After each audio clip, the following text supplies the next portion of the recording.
लग जाए छारा जदी हो जाए चूक हो। ए बाबू सुना छोड़ लपटा के जो हो बंदूक हो। लग जाए छारा जदी हो जाए चूक हो। कहलो पनई खसुनो त हमर बतिया। कहलो पनई खसुनो त हमर बतिया। बोली जे गोली चली सारी रतिया हवे जान चमरान के बरतिया।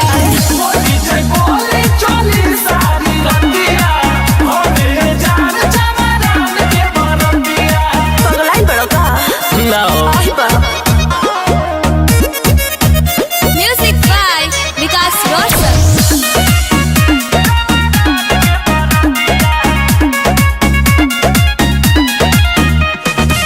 लइका होखे चाहे बुढ़वा जवान हो। सभे मचवले बा देखो तूफान हो।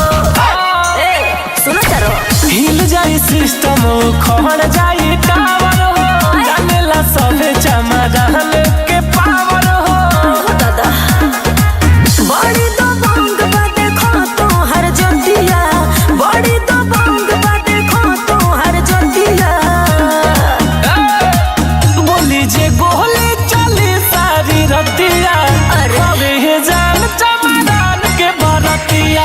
बोली जे गोली चली सारी रतिया हवे जान चमरान के बरतिया। पागल भइल बड़ो।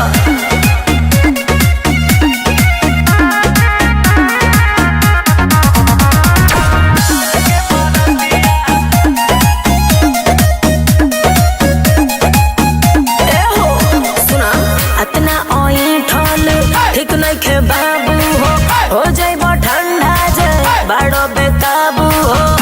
ए हरी का करी पुलिस या का करी थाने हो। जहाँ कदम रख देला